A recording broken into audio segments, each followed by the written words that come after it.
해법을 찾는 토론 이슈앤 직설 시작하겠습니다. 요즘 지갑 열기가 무섭다는 말이 나올 정도로 물가 상승세가 심상치 않습니다. 소비자 물가는 지난해 10월부터 4개월째 3%대를 기록하고 있는데요. 이렇게 전방위적으로 물가가 오르는 가운데 외식 물가 등 서민들이 즐겨 찾는 품목의 물가가 크게 올라서 이 서민들의 부담이 커지고 있습니다.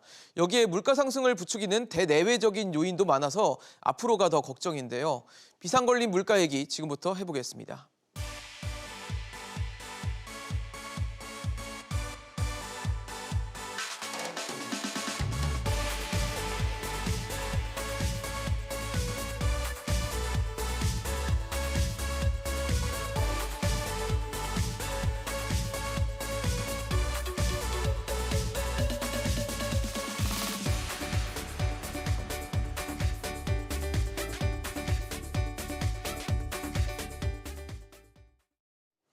네, 오늘 함께해 주실 세 분 소개하겠습니다. 숙명여대 경제학과 신세돈 명예교수, 서울대 경제학부 이인호 교수, 서울시립대 경제학부 성한경 교수 나오셨습니다. 어서 오십시오.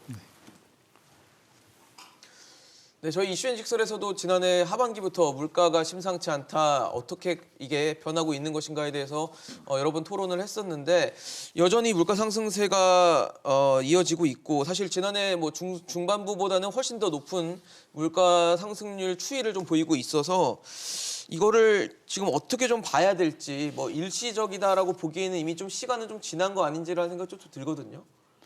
그러니까 전년 동기비 물가 지수가 뛰기 시작한 게 작년 4월부터 떴거든요. 네, 2%대로. 네, 그래서 4월, 5월 때만 해도 뭐 일시적 아니냐. 네.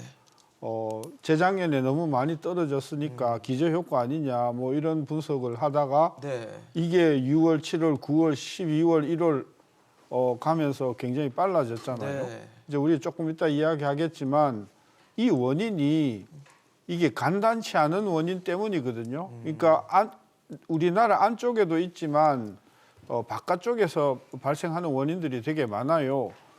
따라서 이 바깥에서 들어오는 물가는 우리가 노력을 하더라도 못 잡는 부분이 많지 않습니까? 그렇죠. 그런 면에서 지적하고 싶은 것은 정부가 지난 4월, 5월 달에 물가 상승을 너무 가볍게 봤다. 이게 국제적인 요인 때문에 발생하는 굉장히 심각한 요인들을 포함하고 있다는 것을 못 봤다는 것을 지적하고 싶고, 그런 면에서는 뭐 미국도 마찬가지 아니냐. 그런 이제 우리가 변명을 할 수는 있겠으나 어쨌든 우리나라 차원에서는 좀 가볍게 봤다는 거 지적하고 싶고, 네. 또 최근에 나온 정부의 입장은 다른 나라보다 뭐 소비자 물가 상승률이 낮다. 왜 이런 이야기를 하는지 도무지 이해를 못 하겠어요. 뭐 미국은 6%니까 우리가 더 낫다. 뭐 예, 이런 식의 얘기인 것 2.5%잖아요. 같은데. 우리가 작년에 소비자 물가가 2.5%인데 미국이 이제 4.7이니까. 연간으로는 그렇죠. 그죠? 제가 그래서 네. 들어오기 전에 다른 나라들 한번 쭉 훑어봤어요. 중국이 얼마냐? 네. 1.0. 뭐 일본은 워낙 뭐 물가가 낮은 나라라서 빼고 보더라도 이탈리아가 얼마냐? 이탈리아가 원래 인플레가 굉장히 심한 나라로 악명 높은 나라잖아요. 네. 1.9. 그다음에 이스라엘 1.5, 프랑스 1.6, 인도네시아 1.6. 그래요. 대부분 2% 밑으로 그래요. 자리하고 그러니까 있네요. 우리나라가 미국보다는 낮지만은 동메달 정도는 되는 물가 상승률이다. 상당히 높은 편이다. 너무 높은 네. 편이에요. 그리고 이게 지금 잡히지 못하는 그런 요인들을 갖고 있기 때문에 제발 우리 관료들은 네. 이런 이야기 좀 그만해줬으면 좋겠어요. 뭐 다른 나라보다도 뭐 좀 낮으니까 괜찮은 건가요? 지금 사실은 소비자 물가가 2.5지만 우리 서민들이 일상생활에서 접하는 물가는 10%, 15% 올라가고 맞아요. 있거든요. 네. 네, 그런 면에서 정부는 국민과 특히 서민들의 아픔을 생각한다고 하면 뭐 다른 나라보다 좀 낮으니까 우리가 잘했다 이런 식의 변명은 좀 제발 좀 그만해 줬으면 좋겠고요. 3월 달에 새 정부가 들어서면 그게 어떤 정부든지 간에 네. 항상 서민의 입장에서 이 문제를 좀 바라주는 그런 시각을 좀 부탁드리고 싶어요. 좀 실망이에요. 항상 이렇게 다른 나라 뭐 OECD 뭐 자료 저는 그 이제 그런 그 구태는 좀 벗어버렸으면 좋겠어요. 뭐 중요한 건 그런 거 아니겠습니까? 관리가 되는 것인가, 과연 아까 말씀 주신 것처럼 내외적인, 그러니까 바깥과 안쪽의 요인이 다 복합적으로 있다면 이게 과연 관리가 되는 것인가? 지금 정부가 올해 물가 목표치를 2.2%로 제시했는데 뭐 지금 이제 1월이긴 하지만 벌써 3%대 중반을 훌쩍 넘은 숫자를 보여줬기 때문에 이게 지금 2.2%라는 숫자로 관리가 되는 것인가에 대해서는 의문이 생기거든요. 예, 제 생각에도 관리는 쉽지가 않을 것 같습니다. 이미 이제 지적이 된 대로 네. 해외에서 그 물가 상승 요인 내지는 압박이 네. 상당히 많죠. 심하고 예. 그리고 또 그게 쉽게 가실 것 같지도 않거든요. 그래서 그런 해외에서 요인이 있는데 그 지금 물가가 올라간 그 여러 가지 통계를 보시면 그 중에서도 근원 물가 지수라고 네네. 이 어떤 계절성이나 단기적인 충격들을 충격들을 뺀 그 부분이 있는데 네네. 거기가 올라가기 시작해요. 그쪽에 뭐 기조적인 흐름이라고 좀 볼 수 있을 그렇죠. 부분인데. 이제는 그쪽이 움직이기 시작하면은 어떻게 보면 이 물가가 잘 아시겠지만 상당히 많은 부분 사람들이 기대하고 관련이 있거든요. 그렇죠. 물가 예. 딴 사람들 물가 올릴 것 같다, 가격 올릴 것 같다 그러면 나도 올리지. 나도 올리면 딴 사람들은 그 사람들 입장에서 볼 때 또 딴 사람이 올린 거고. 그렇죠. 근데 이게 근원 물가 지수로 갔다는 거는 이 해외나 뭐 이런 에너지 이런 부분들이 이제는 국내 물가에 완전히 그 어떤 하나의 구조로 자리 잡기 시작했다는 그런 결론이 네. 만들어질 것 같습니다. 근원도 그래서 3%잖아요. 그렇죠. 그래서 이제 결국 근데 경제 이론에서 조금은 이해하기가 어려우시겠지만 물가 자체가 모든 사람들이 다 똑같이 올라간다면 별로 문제가 없다는 얘기를 해요. 그러니까 내 월급도 올라가고 물건값도 같은 비율만큼 올라가. 만약에. 예. 근데 문제는 지금 항상 누구는 올라가는데 누구는 안 올라가거든요. 특히나 이제 그 흥정력이 약한 사람들, 흔히 이야기하는 서민들이 흥정력이 약합니다. 네네. 근데 이제 여기는 물가 임금을 못 올리는 거죠. 근데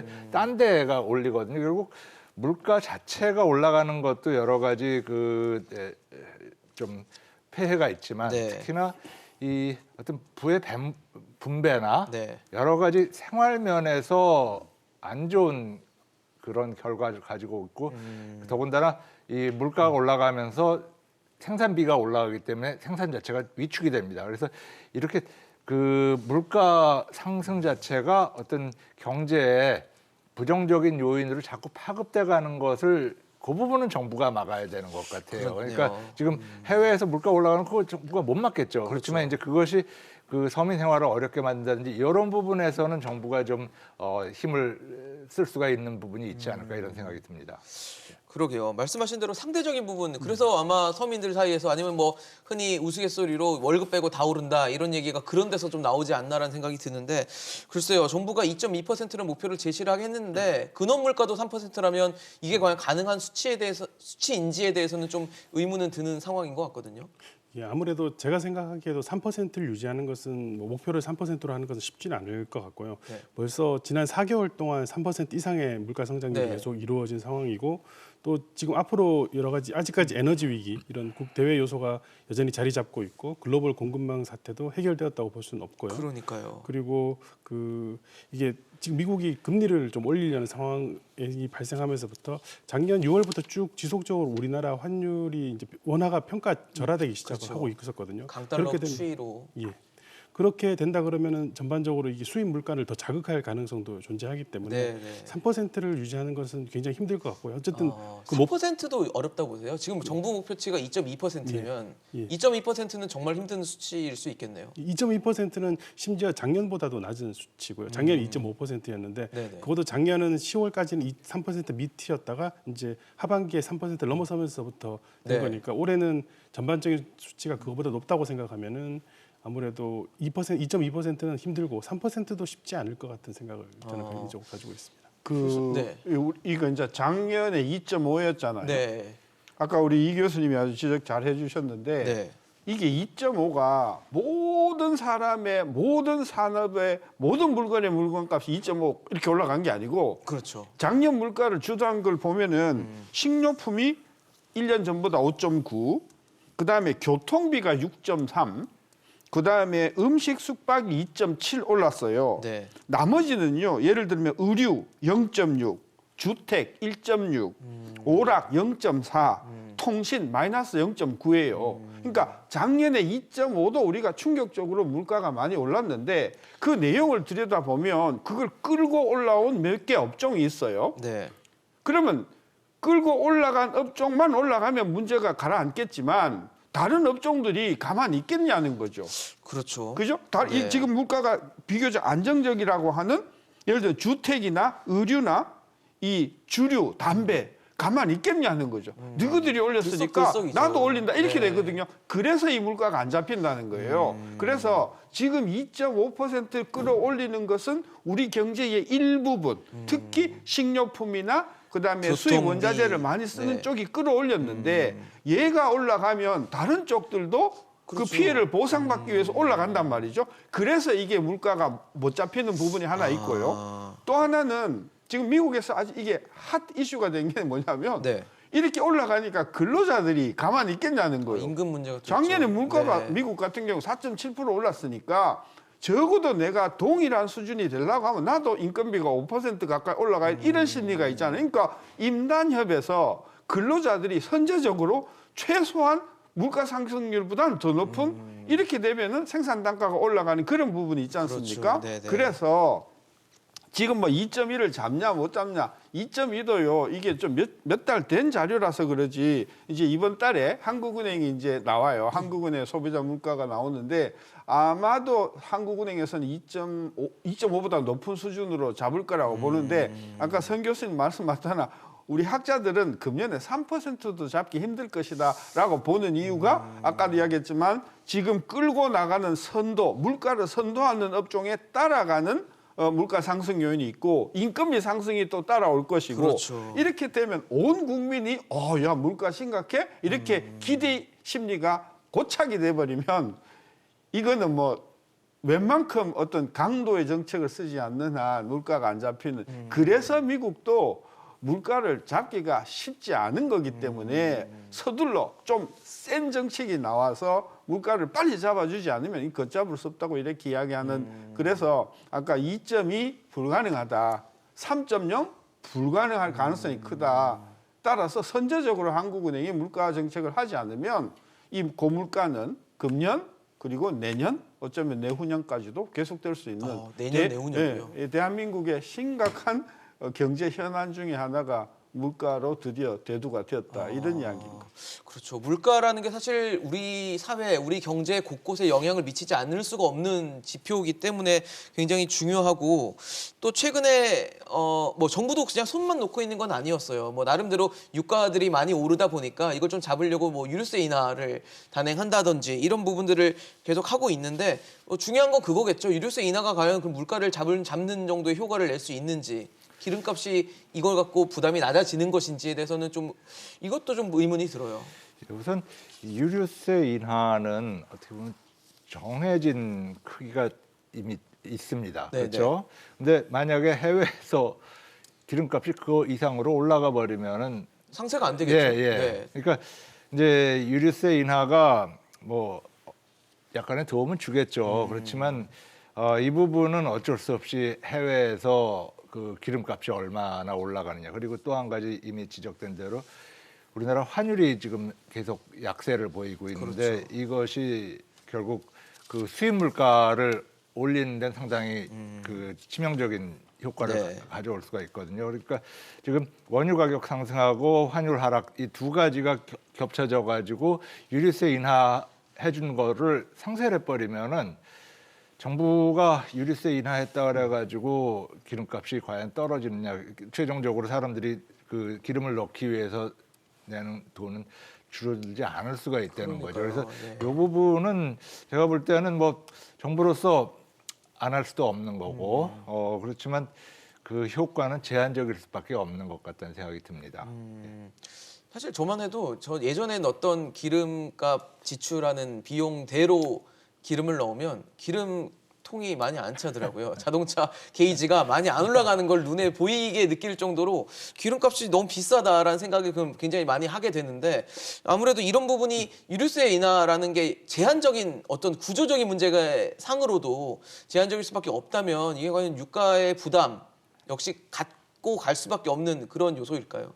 지금 뭐 유류세 인하를 안 하는 것보다는 그래도 부담을 그나마 좀 조금 덜 줄여주는 하겠죠, 그래도. 효과도 예. 있고 계절적 요인이라는 게 있으니까 좀 시간이 지나면은 아마 뭐 겨울에 수요가 집중되는 에너지 그렇죠. 수요가 집중되는 부분이 줄어들 부분이 있을 건데요. 근데 그 부분만 가지고 지금 전반적으로 물가가 인상되는 것은 아니거든요. 물론 이제 그거 뭐 공급 요인도 당연히 큰 부분을 차지하고 네네. 있고 통제 못하는 부분이지만 뭐 지금 현재 국내 유동성이 굉장히 높고요. 이자율이 낮은 편이고 여전히 그리고 재정 지원을 워낙 많이 해서 쉽게 말해서 이제 돈이 많이 풀린 상황이죠. 풀려있죠. 네. 그런 부분이 이제 물가에 영향을 주는 부분도 있기 때문에 유류세 인하의 효과는 그냥 좀 제한적일 것이고 결론적으로는 한국은행 금융당국이 좀 나서서 뭐 금리를 건드리는 것 외에는 방법이 없지 않을까 생각은 있습니다만은 당연히 금리란 것을 건드리게 되면은 뭐 많은 또 부작용도 그렇죠. 생길 수 있으니까 영향을 신중해야 다 되는 주니까. 부분이 있긴 할 것 같습니다. 그 우리 시청자들이 이 부분을 좀 정확하게 재작년에 비해서 작년에 연평균 석유 가격, 원유 가격이 네. 60% 올랐어요. 2020년보다 네. 2021년의 석유 가격이 60%가 평균적으로 넘게 60% 올랐어요. 올랐다.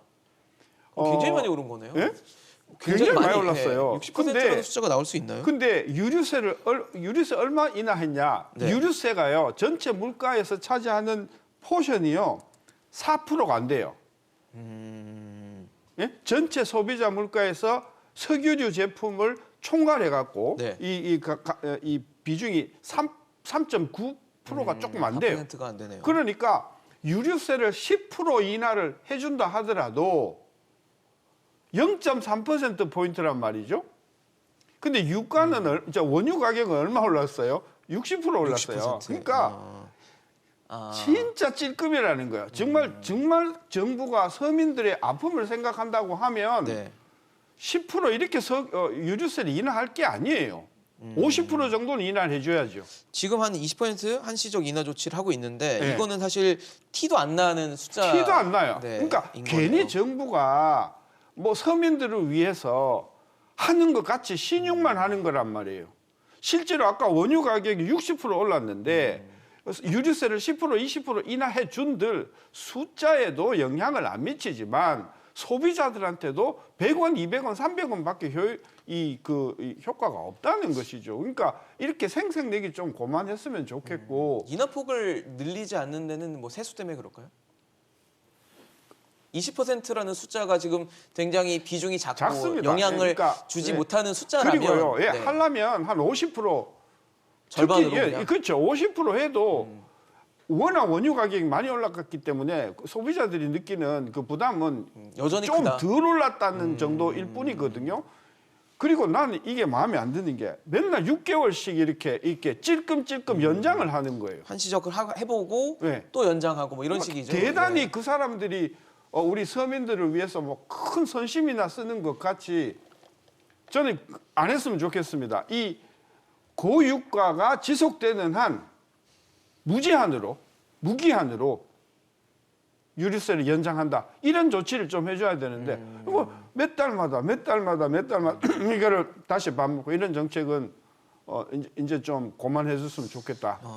그럼 그런 생각이 들어요. 유류세를 낮추지 않는 방법을 빼고는 과연 국제유가의 변동성을 우리가 통제할 수 있는가? 이건 사실 외부적인 요인이잖아요. 그게 가능한 겁니까? 제 생각에 그건 불가능한 것 같습니다. 사실 옛날부터 한 1970년대부터 중동에서 어떤 원유 가격 올라갔을 때 그 오일 샤크라는 네, 얘기들을 네. 많이 했었죠. 두 그때 번이나 있었으니까. 세계 경제가 휘청거릴 정도의 네. 그런 어떤 효과가 있었고 그런 경험을 되돌아봐도 갑자기 이제 결국 그 사람들이 그만큼 물건값을 올릴 수 있는 독점력이 있고 네네. 그 독점력을 행사할 수 있는 그런 경제 환경이 돼버리면은 사실 나머지 그 수요 국가로서는 어쩔 수 없이 당하는 수밖에 없다는 생각이 좀 듭니다. 네. 그 에너지 값이 올라간다 그래야지 급속하게 수요를 줄이긴 무척 어렵거든요. 그렇죠. 그러니까 이제 그동안 여러 가지로 어떤 뭐 탈원 탈수소, 탈탄소 뭐 이런 식의 것이 에너지 가격에 사실은 영향을 미치긴 했었는데, 근데 그렇지만 지금 현재로서는 그런 기술이 충분히 발달이 안 됐기 때문에 어쩔 수 없이 세계 경제 혹은 우리 경제도 영향을 받을 거다 그런 생각이 듭니다. 네. 글쎄요, 참 뭐 원유를 통제할 수 없다라는 상황이긴 한데 앞서 말씀을 주신 것처럼 환율도 좀 요즘에 뭐 계속 강달러 기조를 보이고 있어서 이게 과연 어디까지 좀 흘러갈지 1,200원대를 뭐 넘어서 계속 이제 우상향하는 뭐 곡선으로 갈지에 대해서도 많은 분들이 궁금해하실 것 같은데 교수님은 좀 어떻게 예상을 하세요? 환율이 이제 작년 6월부터 계속 올라갔고요. 네. 그리고 올해 지난달 말에 1,209원까지 간 다음에 좀 떨어지긴 했습니다만 네. 여전히 굉장히 높은 상황이라고 볼 수 그렇죠. 있고요. 근데 이게 환율이 계속 올라가는 이유는 이제 아무래도 미국이나 이제 선진국 쪽에서 금리를 올리는 영향이 큰 것 같거든요. 그래서 돈이 빠져서 외국으로 나가면서 환율이 올라가는 경향이 크기 그러니까요. 때문에 금리를 계속 올리는 한 환율이 이렇게 급격하게 떨어지는 일은 별로 없을 것 같아요. 근데 거기에 맞춰서 우리나라도 이제 금리 정책을 좀 해주거나 그러면은 아무래도 좀 진정시킬 수 있을 것이고요. 좀 더 길게 보면은 환율이란 게 반드시 또 미국이 이제 좋은 위기를 맞이하지 않는다고 좋은 상황이 유지된다고 반드시 우리가 원하는 방향으로 가지만은 않거든요. 그래서 한국 경제가 좀 안정적인 모습을 보여주는 그런 것이 굉장히 중요하지 않을까 싶습니다. 그렇게 되면은 우리나라 원화 환율에 대한 어떤 신뢰성도 쌓이고 그러면 좀 안정성을 갖추지 않을까 저는 생각을 하고 있습니다. 그런데 지금 사실 뭐 일각에서는 올해 미국 연준에서 기준금리를 뭐 7번씩 올릴 수도 있다라는 얘기까지 나오다 보니까 그 얘기는 결국 환율은 계속 올라갈 수 있는 여지가 열려 있다라는 것으로 볼 수밖에 없지 않을까라는 생각도 들면서 우리가 금리를 과연 몇 번이나 올릴 수 있는 것인가? 우리는 또 다른 것들도 고려를 또 하게 되잖아요. 그러면은 결국 못 쫓아가면서 강달러 기조가 계속 되는 것인가에 대해서도 의문이 좀 들거든요. 뭐 우리나라에서 지금 과거에 보면 1% 정도 차이는 용인을 하는 분위기였던 것 같아요. 미국이 우리보다 더 높게 형성되는 예, 것을 그런 거에 대해서. 근데 네. 1%보다 벌어지는 경우에 있어서는 우리나라도 아마 쫓아가기 위한 노력을 해야 될 것 같고요. 근데 그렇게 하다 보면은 이제 다른 문제들이 많이 생길 수 그렇겠죠. 있죠. 근데 네. 뭐 지금 그건 우리가 어떻게 보면 선택할 수 있는 상황은 좀 아니지 않을까 싶은 생각을 가지고 있습니다. 교수님은 어떠세요? 이 환율이 워낙 또 높게 형성되는 상황이고 미국 연준이 이제 금리를 뭐 횟수에 또 속도의 차이는 있겠지만 올리는 것은 이제 기정사실을 돼 있는 거잖아요. 그렇죠. 그러니까 미국의 연준의 분위기는 그게 3번이 됐든 4번이 됐든 금년 중에는 1%까지 올린다. 그러니까 지금 0.25인데 네네. 1.25까지 올릴 거고 네네. 내년에도 한 3번 정도 더 올려서 2%를 대체로 만들어 2%까지 놓겠다. 기준금리를 올리겠다라고 하는 게 지금 일반 저 미국 시장의 네, 그 컨센서스고요. 예. 그런 경우에 이제 우리는 어떻게 할 것인가? 우리는 횟수가 문제가 아니고요. 그 미국 금리하고 얼마만큼의 격차를 우리가 유지할 것이냐. 그게 이제 포인트 아니겠어요? 그럼 지금 우리보다 미국이 낮은데 이제 역전이 그렇죠? 되고 그러니까 앞서가는 항상 걸 말하는 앞으로 금년도 거죠. 그렇고 예. 내년도 그렇고 미국 금리는 우리보다는 낮을 거예요. 우리가 지금 1.25니까. 네네. 그래서 미국이 만약에 금년 중에 1%대로 올리면 올려놓으면은? 우리도 거기에서 1% 정도를 올릴 텐데 우리는 뭐 이렇게 매번 올리기보다는 어쩌면 우리는 0.5 두 번 정도 올릴지도 모르겠고 어쨌든 다음 정부가 들어서서 하는 총재가 누가 되느냐에 네네. 따라서 정책이 어떻게 바뀔지 그건 좀 더 두고 봐야 그렇죠. 되겠으나 변수가 되겠죠. 저는 금리 차에 의한 한국은행 우리 원화 환율의 변동은 1,200원에서 저는 크게 움직일 가능성이 저는 적다고 봐요. 올라가지도 내려가지도 왜냐하면 않는. 우리가 그 갭을 유지를 하고 움직이니까. 그래서 환율은 이게 뭐 1,300원이나 뭐 이렇게 올라갈 가능성은 저는 없고 뭐 기껏해야 뭐 1,200원인데 1,200원 20원 30원 정도 이 수준일 거라고요. 제가 하나 지적하고 싶은 게요. 네. 지난 한 12년을 놓고 보면은 소비자 물가 상승률이 가장 높았던 해가요. 2011년이에요. 2011년. 네, 그때 4%였거든요. 네네. 그 후로는 뭐 3% 가까이 간 적도 없어요. 그 2011년에 4%가 나왔는데 그렇게 끌어올린 이유가 뭐냐? 그때 수입 물가가 원화 표시로 한국 돈으로 표시한 수입 물가가 11.6%였어요. 그러니까 수입 물가가 올라가는 원인은 두 가지죠. 하나는 환율이 올라가거나 네네. 아니면 원자재 가격이 달러 텀으로 올라가거나 이 두 가지를 합친 것을 우리 원화 표시 수입 물가가 11.6% 올라갔거든요. 작년에 얼마 올라간지 아세요? 작년에 원화 표시 수입 물가가요. 네. 18% 올랐어요. 2011년보다도 훨씬 높은 훨씬 수치네요. 높았어요. 그런데도 놀랍게 소비자 물가가 2.5%로 잡혔었어요. 문제는 금년에 수입 물가가 지금 통계를 보면은 네. 작년 말서부터 36, 35, 30 이렇게 나오거든요. 너무 높은데요. 수입 원화 표시 물가. 수입 물가가. 네.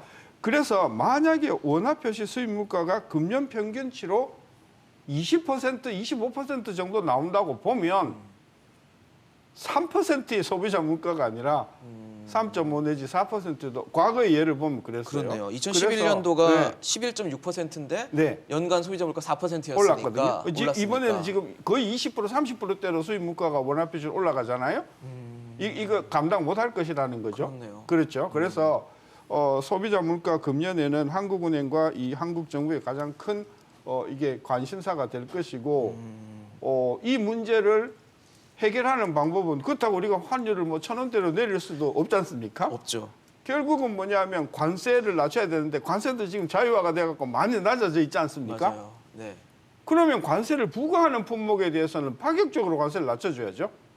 그래서 지금 진짜 물가 안정을 원한다고 하면요, 당분간 이 유류에 대한 그 관세를 폐지하거나 해서 하지 않으면 그렇게 극단적인 어떤 그런 조치를 취하지 않으면 상당히 물가 상승세가 오래 갈 거라고 보는 거죠. 그러니까요. 말씀해 주신 대로 환율도 그렇고 원자재 가격도 그렇고 이런 것들이 좀 오르다 보니까 우리 수입 물가가 올라가는 상황이에요. 그러니까 지난해 12월 또 1월 달에서 무역 수지 적자는 뭐 사상 최대치, 특히 1월 달에 기록한 데이터는 정말 놀랄 만큼 큰 적자를 좀 보여줬기 때문에 이게 그러면 단기적일 것인가? 우리의 무기가 수출이었거든요. 근데 이걸 수출을 지금 굉장히 깎아놓는 부분일 수 있어서 이 부분은 어떻게 좀 예상을 하세요? 개선이 될까요? 이제 환율이 그 하락하면은 예. 한 가지 굿뉴스는 뭐냐면 수출은 조금 좋은 환경이 만들어집니다. 우리나라 물건이 우리나라에서 가치가 더. 파는 값은 같을지 모르지만 네네. 팔리는 미국으로 게 나가면 달러 텀으로 하면은 싸지거든요. 그러니까 결국 이 환율 자체도 어떻게 보면은 그런 시장의 어떤 불균형을 해소하는 방향으로 계속 움직여 갑니다. 그런데 이제 우리나라가 무역 적자도 많고 그렇지만 네. 그 약한 환율 덕택에 수출이 좀 더 많이 되고 그래서 네. 우리나라 안으로 좀 돈이 많이 들어오고 그러면은 이런 어떤 부정적인 추세가 바뀔 수가 있는 거죠. 그러니까 그런 부분을 저희가 제일 중요하게 기대를 해야 되는 것 같아요. 어떻게 하면은 지금 국내 시장에서 뭐 어쩌고저쩌고 하는 거 이거 자체는 환율이나 뭐 이런 무역 수지를 그 역전시킬 만한 어떤 효과를 안 가지고 있거든요. 네. 그렇다면은 결국 우리가 밖에다 팔고 거기서 남는 돈을 좀 더 많이 만들어 가지고 네. 우리가 해외에다 내는 돈을 갖다 상쇄시키는 그런 것이 제일 좋을 것 같아서 결국은 우리나라 기업들이 열심히 해가지고 수출이 좀 더 많이 되고 좀 더 채산성이 좋아지고 이런 효과가 있는 것이 가장 좋은 어떤 문제 해결 방향이 아닐까 이런 생각이 듭니다. 근데 우리 수출이 지난해 굉장히 좋았어요. 뭐 역대 최대 뭐 계속 갱신했다 이런 얘기를 저희가 뉴스를 통해서 굉장히 많이 전해드렸는데 신 교수님이 작년에 말씀을 좀 해주셨을 때 그런 얘기 하셨어요. 수출이 좋아졌는데 이게 많이 판 게 아니라 가격이 올라서 그렇다라는 얘기를 해주셨던 걸로 좀 기억을 하거든요. 네. 그 얘기면은 이게 그렇게 좋은 시그널인가에 대해서 좀 다시 또 궁금증이 그러니까요. 들거든요. 그러니까 우리가 이제 가장 초보적인 단계에서는 수출 금액이 작년 같은 경우에 6,444억이니까 재작년에 비해서 1,300억 정도 늘었더라고요. 수출 굉장히 좋아 많이 보여요, 늘었어요. 일단. 율로 네. 따지면. 근데 제가 이 수입이 얼마나 늘었냐 봤더니 네. 4,700억에서 6,150억으로 수입은 2,250억 늘었어요. 그러니까 수출이 느는 거에 거의 2배 정도가 수입이 늘었어요. 늘으니까. 그 수입이 는 원인이 뭐냐? 수입이 는 원인도 따지고 보면 대부분 가격인데 어디서 많이 올랐냐 봤더니 우리 지금 뭐 원유나 또는 뭐 대두박이나 원면이나 이런 원자재 가격, 이 1차 상품이라고 하는데 1차 상품은요. 재작년에 비해서 400억 늘었어요, 수입이. 근데 수입이 얼마 늘었냐? 2,200억 늘었잖아요. 네. 그러니까 1차 상품은 400억밖에 안 늘었어요. 원유를 포함해서. 네. 중간재가 얼마 늘었냐 하면요. 2,300억에서 3,100억으로 800억 늘었어요. 그러니까 뭐냐면 우리나라 산업 구조가 수출 많이 하려면은 그 들어가는 중간재를 엄청나게 사와야 돼요. 그렇죠. 그래서 완제품을 내거나 뭐 이런 그렇죠. 식이 돼야 되니까. 그러니까 그럼 비용이 우리나라가 부담이 이런 커지네요. 구조라고 하면 수출이 아무리 늘어도 중간재 가격이 엄청나게 올라버리면 진짜 속빈 강정이 되는 거 아니에요? 그러니까 작년 수출이 숫자로서는 화려했으나 들어가는 원자재, 중간재가 가격이 너무 올라가지고 그러니까 단가가 올라갈 수밖에 없으니까 실제로는 수출 기업들이 수출 금액은 엄청나게 했지만 물량은 거의 안 늘어났고 또 뿐만이 아니라 중간재 가격이 너무 오르는 바람에 수익성은 오히려 재작년보다도 훨씬 떨어지는 이런 수출을 했기 때문에 작년에 뭐 수출 때문에 우리 경제가 살아났다고 큰 소리 치지만 작년에 수출을 했던 기업한테 가서 물어보면 속빈 강정이다. 지금 뭐 남는 게 너무 없고 그런 사실은 외화 내빈의 그런 수출이었다 이런 이야기죠. 그런 상황 속에서 계속 수입, 뭐 물가, 단가 이런 것들이 좀 오르다 보니까 무역 적자에 대한 장기화 우려가 좀 있을 것 같다는 생각이 드는데 성 교수님 보시기엔 어떻게 돼요? 이게 좀 일시적일까요? 무역 적자가 일시적으로 보기는 좀 힘들 것 같고요. 왜냐하면은 네. 그 지금 갑자기 늘어났기 때문에 일시적으로 보일 수도 있는 측면이 있습니다만 네. 지금 그 우리나라 원화 가치가 계속 어느 4,200원대에서 뭐 급격하게 상승하지 않는다 그러면은 예. 그리고 현재 상황이 글로벌 그 공급망의 병목 현상이 유지한다 그러면은 물가 뭐 지금 현재 이런 적자 상황 어느 정도는 당분간 유지될 수밖에 없지 않을까 싶은 생각은 들긴 합니다. 그 얘기는 결과적으로 우리도 계속 물가 상승을 떠안고 가야 되는 상황이 될 수도 있다라고 좀 얘기가 들리거든요. 예, 그렇기 때문에 제가 말씀드린 것처럼 3%를 지키는 건 쉽지 않다는 어렵다. 것도 하나의 중요한 요인이라고 생각합니다. 아마 계속 그러면 이렇게 물가 상승률이 높게 형성된다는 가정을 하니까 우리도 이제 당연히 금리를 만질 수밖에 없는 상황들이 되고 있어요. 물론 금리를 올렸을 때 올 부작용도 있지만 이게 좀 급한 상황이 된 것 같거든요. 부작용보다는. 예, 결국 이제 작년에 한참 금리를 올릴 때는 오히려 어떤 부동산이나 이 네. 자산시장 버블 때문에 잡아야 올렸던 된다라고 거거든요. 했죠. 그러니까 네. 이제 그런 것을 보시면은 결국 정책이란 것이 어떤 그 용도가 있습니다. 근데 이제 이 용도를 넘어서서 자꾸 사용을 하기 시작하면 나중에 정작 써야 될 때는 이제 효과가 없는 예, 거죠. 예. 네. 그러니까 이제 이런 면에서 작년에 부동산 시장의 문제는 부동산 시장에 대한 규제를 어떻게 바꾼다든지 여러 가지로 그런 면에서 풀어갔어야 되는데 그걸 오히려 금리가 잡으려고 그랬고 그렇죠. 지금 와서 물가 이건 사실 금리가 어떤 작용을 해야 되는 그런 올바른 방향인 것 같은데 네. 지금 미리 선제적으로 올리자니 그럼 미국 올리면 더 올려야 되고 그러면 너무 지나치게 돼가지고 뭐 가계부채 이미 늘어나 있고 뭐 여러 가지 부작용이 있을까 봐서 엉거주춤한 그런 네. 부분이 있는 거죠. 근데 아무튼간에 지금으로서는 물가에 대한 대응 결국 미국에서 한 80년대쯤에 엄청난 10%가 넘는 그 인플레가 지속되고 있을 때 돌아가신 그 볼커라는 그 엄청나게 뛰어난 그 연준 의장이 네. 하루아침에 금리를 10% 넘게 올렸습니다.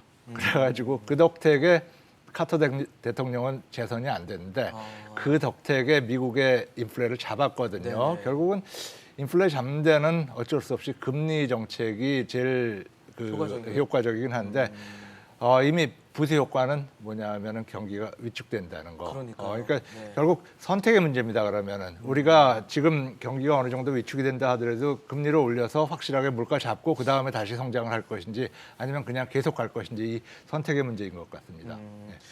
그러면 신 교수님, 네. 사실상 두 마리 토끼인데 둘 다 잡을 수 없다면 하나는 확실히 좀 잡아야 되는 거 아닙니까? 아니 두 마리 토끼가 아니에요. 물가와 네. 성장과의 그러니까 관계를 물가를 봤을 때는 그렇지 담당해야 할 부서가 있고요. 성장을 담당해야 할 부서가 따로 있는 거예요. 자꾸 언론이 네. 또 정치인들이 그걸 정치적인 목적으로 혼돈을 하니까 그런 거예요. 제가 그걸 한국은행의 가장 한국은행의 가장 네. 중요한 최대 임무는 물가 물가예요. 안정이다. 네. 왜 자꾸 성장을 이야기하냐고요. 그래서 그리고 사실은 물가를 이렇게 잡지 못한 책임은 한국은행에 있는 거예요. 원죄가 있는 거예요. 따라서 한국은행은 좌고우면하지 말고 저는 금리를 조금 파격적이라 하더라도 2% 안짝으로 소비자 물가를 잡아줘야 되고 물가를 잡아야 된다라는 네, 말씀이시네요. 그렇게 하기 위해서는 금리를 필요한 만큼 저는 올려야 되는데 부작용이 생기겠죠. 네, 그러나 있죠. 예. 부작용 때문에 여태껏 이렇게 물가를 키워왔잖아요. 그런 면에서 저는 자꾸 이렇게 두 마리 토끼라고 생각을 하는 것 자체가 아니 우리 경제학 그 원론책에 있어요. 정책은요 각 부서가 각 정책 목적을 이용해서 잡아야 할 툴이 딱 하나씩 있는 거예요. 그러니까 물가는 금리 또는 통화량, 그렇죠? 그다음에 성장은 뭐 세금이나 네. 여러 가지 이게 정책에 이렇게 적혀 있지 않습니까? 그런 면에서 저는 좌고우면하지 말아야 된다. 지금 그걸 못하는 게 미국이에요. 미국이 자꾸 증시에 미치는 영향, 정치적으로 이 파월이라는 생각을 하고 있는 사람이 거죠. 계속해서 네. 잔머리를 굴리기 때문에 지금 비판이 일어나면서 못 잡는 거거든요. 그런 면에서 저는 이게 두 마리 토끼가 아니다. 한국은행은 물가를 잡아야 할 헌법적인 책무가 있다. 뭐 하는 법에도 이제 물가 안정의 목표가 담겨져 있기 때문에 하느니 물가를 생각해서 다른 건 좀 고려하지 않고 뭐 고려를 좀 낮추고 비중을 낮출 수 있을지는 좀 의문이긴 한데 올리긴 할 거예요. 이미 8월에 지난해 8월 또 11월 또 1월 한 번씩 올렸기 때문에 뭐 추가적인 인상은 뭐 예상돼 있는 거 아니겠습니까?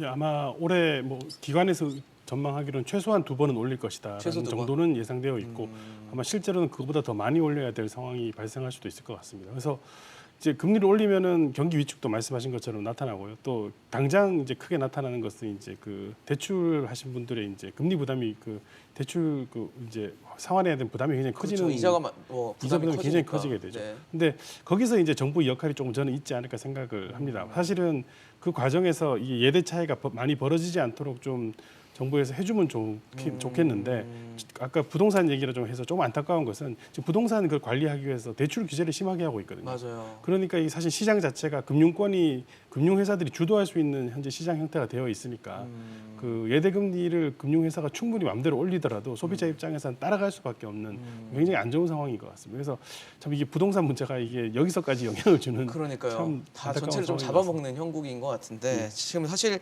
마지막으로 체크 하나 해볼 게 추경안이에요. 추경안 14조 원 지금 정부가 냈는데 이걸 좀 늘리자는 얘기가 국회와 정치권에서 나오고 있습니다. 뭐 민주당은 35조, 그다음에 국민의힘은 46조 정도를 해야 된다라는 얘기인데 어떠세요? 지금 이게 필요하다 보세요? 글쎄요, 저는 우선 조금 다른 시각에서 이 문제를 보면 추가 경정 예산이면은 말뜻 그대로 본 예산에서 예상치 못했던 상황이 벌어진 그렇죠. 거거든요. 네. 지금 2월 초입니다. 네. 1월 달에 어떤 예상치 못한 상황이 벌어졌는지 결국 자영업자나 어려운 부분이 있다는 거 이거 작년에 알았잖아요. 그럼 작년에 왜 본 예산에다가 그 반영을 안 시켰는지 이거 분명히 어떻게 보면은 업무상 뭐 잘못하신 거 아닙니까? 그러니까 본 예산 지금 자체를 잘못 짰다는 말씀이시죠? 예, 보시면은 추경 예산은 그 법에 의해서 예. 세입이 예상보다 크게 줄었거나 네. 예기치 못한 지출이 생겼을 때 국회 네. 동의를 받아서 집행한다고 법에 나와 있는데 지금 보시다시피 1월 달에 세입이 크게 줄었거나 예기치 못한 지출 요인이 발생했다 없지 않습니까? 그렇죠? 그럼 결국 이거 왜 이렇게 하느냐? 결국은 본 예산에 이미 어느 정도는 그런 대비가 돼 있는데 거기다 더해가지고 지금 선심을 쓰시겠다는 거거든요. 저는 이거는 진짜 국회의원들 이번 회기에 국회의원들 나중에 이름 적어가지고 책임지셔야 되는 것 같아요. 이거 분명히 국회에서 법 만드는데 불법입니다. 본인들이 만들어놓은 법에서 지금 어긋나는 겁니다. 이 두 가지 요건에서 안 맞지 않습니까? 그렇죠. 그래서 이제 그거는 차치하고 지금 자영업자나 뭐 이런 부분에서 어려운 부분에 대해서 이미 2년 동안 많이 아팠기 때문에 이제는 그분들을 도와주는 방법에 대해서 어느 정도 아셔야 돼요. 지자체도 그렇고 중앙정부도 그렇고 그러니까요. 지금처럼 이렇게 계속 현찰로만 해가지고 그러고 또 한편으로 보면은 뭐 유예다 뭐 이래가지고 별로 효과 없다는 얘기들도 나오고 좀 제대로 된 효과 있는 정책을 펴가지고 자영업자들 다 죽일 수 없는 거 아닙니까? 그럼요. 그렇죠? 안 그러면 되죠. 그 부분에 대한 도움은 분명히 필요한데 이제 여기서 한 가지는 예비비란 것이 있어요. 한 1% 정도 그렇죠. 예비비. 따로 챙겨 넣죠. 예, 1% 예비비 안 쓰고 계시다는 거예요. 그러면 그거 빼놓고 나서 지금 딴 돈 더 달라는 거거든요. 전 이 부분은 진짜 국회가 좀 책임을 지셔야 되는 부분인 것 같습니다. 예. 알겠습니다. 사실 지난해 초과세수 발생했는데 이게 4월 결산 이후에 좀 쓸 수 있다 보니까 지금 뭐 적자부채 발행해서라도 지금 추경을 하겠다는 게 국회 얘기인데 역시 뭐 원론적인 얘기로 하자면 본예산 설계가 잘못됐다고 하지만 결과론적인 얘기니까 그거는 이제 좀 접어놓고 지금 상황에서는 증액이 좀 필요하다 보세요. 아니, 그러니까 나는 이번에 14조 추경을 보고 진짜 제가 웃지 않을 수 없었던 게요. 이번 추경에 예비비 1조를 집어넣었어요. 아 14조 원 중에. 네. 웃기는 거죠. 그러니까 뭐 속사정이 있을 거예요. 뭐 이미 예비비를 다 썼거나 뭐 다른 이유가 있겠는데 아니 추경에 예비비 1조를 넣는다는 제가 웃지 않을 수가 없었고요. 네. 이번 14조도 들여다 보니까 이 중에서 이제 뭐 방역 강화를 위해서 또 뭐 1조 5조인가 뭐 있고요. 그다음에 이제 그 한 320만 그 중소기업업자들한테 300만 원씩 네. 일괄 300만 원이야. 구분이 없죠. 네. 그다음에 이제 피해 규모에 따라서 뭐 주는 돈이 90만 그 중소상공인에게 뭐 1조 9천억인가 해서 내 계산해 보니까 그것도 200만 원 내외야.